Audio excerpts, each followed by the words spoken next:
Hello दोस्तों, आज के इस वीडियो में हम उन 27 सीखों 27 टीचिंग्स या जिनको कह लो कि 27 लर्निंग्स की बात करेंगे जो हमें रामायण से सीखने को मिलती है। इन 27 सीखों को मैं आपको एकदम सिंपल हिंदी, इंग्लिश या उर्दू जो भी शब्द मुझे मिलेगा उन शब्दों में मैं आपको समझाने की पूरी कोशिश करूंगा। इसलिए अगले कुछ मिनट्स आप मेरे एक एक शब्द को ध्यान से सुनना और समझना।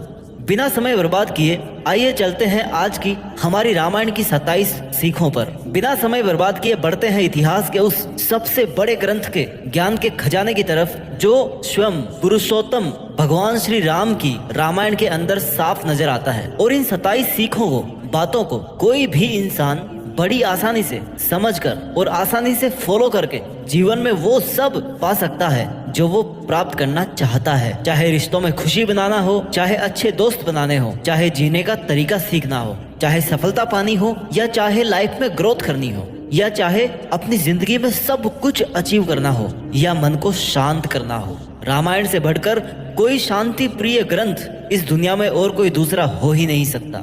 इसको हर परिवार में हर सदस्य के द्वारा हमेशा पढ़ा जाना चाहिए और इससे मिलने वाली इन सीखों को हमेशा फॉलो करना चाहिए। सीख नंबर 1, हमेशा सत्य की जीत होती है। चाहे झूठ कितना ही बड़ा हो, चाहे सत्य कितना ही कमजोर लग रहा हो, लेकिन आखिर में जाते जाते सत्य अपनी ताकत दिखा देता है और झूठ बहुत फीका पड़ जाता है, सबके सामने आ जाता है और हार जाता है। पूरे रामायण से केवल एक सीख निकालने को अगर आपको बोला जाए तो इस लाइन को याद रखना।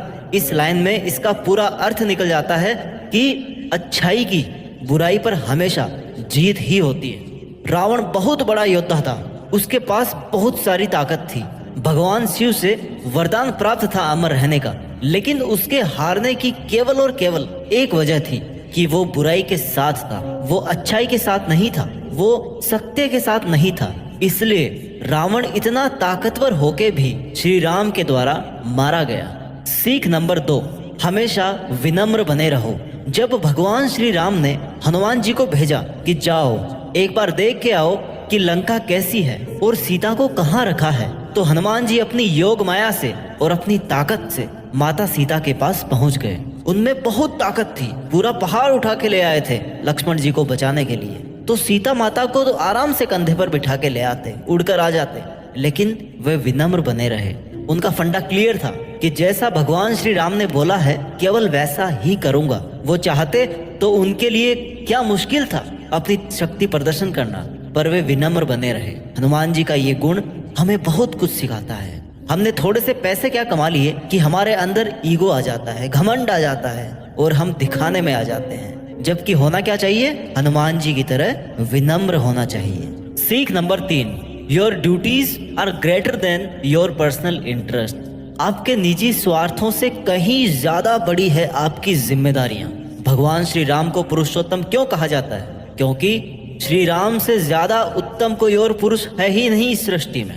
और जब वो खुद इतने उत्तम हैं तो फिर उन्होंने रामायण के अंत में सीता माता को क्यों छोड़ा और सीता माता क्यों जंगल निवास में गई? उनका मानना था कि राजा और रानी वो होते हैं जिन पर उनकी प्रजा भरोसा करे, जिन पर बिल्कुल भी संदेह ना करे, बिल्कुल भी संकोच ना करे।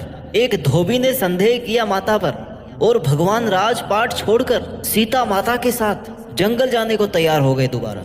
लेकिन श्री राम इसलिए नहीं जा पाए जंगल क्योंकि उनके किसी भी छोटे भाई ने राजा बनने से इनकार कर दिया, क्योंकि ये उनके धर्म के विपरीत था कि बड़े भाई के होते हुए हम छोटे भाई कैसे राजा बन सकते हैं, कैसे राजा बनने का सुख भोग सकते हैं। और अंत में यही हुआ कि श्री राम को ही राजा बनकर रहना पड़ा और सीता माता को छोड़ना पड़ा। इस पूरे इंसिडेंट से क्या सीखने को मिलता है कि आपका निजी जीवन, आपकी पर्सनल लाइफ आपकी जिम्मेदारियों से, आपकी रिस्पॉन्सिबिलिटीज से कभी ऊपर नहीं हो सकती। इसीलिए श्री राम पुरुषोत्तम थे। सीख नंबर 4 जो हमें रामायण से मिलती है, हमेशा सबकी इज्जत करना सीखिए। जब शबरी माता ने श्री राम को देखा तो वो इतने आनंद में डूब गई कि जब बेर खिलाने के लिए ले गई तो ये इंश्योर करने के लिए, ये निश्चित करने के लिए कि हर बेर मीठा होना चाहिए तभी मैं श्री राम को खिलाऊंगी।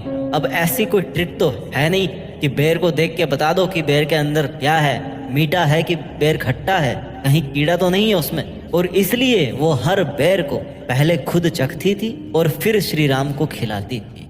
और श्री राम सबरी माता के प्रेम में इतना मग्न हो गए कि उनको इस बात का जरा भी पता नहीं पड़ा, उनको जरा भी आपत्ति नहीं हुई कि शबरी माता उनको झूठे बेर खिला रही है। ये होता है बजाय हम ये देखने कि कौन क्या है, हम ये देखें कि उसके मन में हमारे प्रति प्रेम कितना है और हम उसके प्रेम की इज्जत भी करें। सीख नंबर 5 जो हमें रामायण से सीखनी चाहिए, परिवार में एकता का होना बहुत जरूरी है। परिवार के सभी सदस्यों का एक मत रहना बहुत जरूरी है, नहीं तो वो परिवार टूट जाता है। और अगर वो परिवार एकजुट है, यूनाइटेड है, तो फिर वो किसी भी बड़ी से बड़ी चुनौती का सामना कर सकता है। राजा दशरथ अपने पुत्रों से बहुत प्यार करते थे।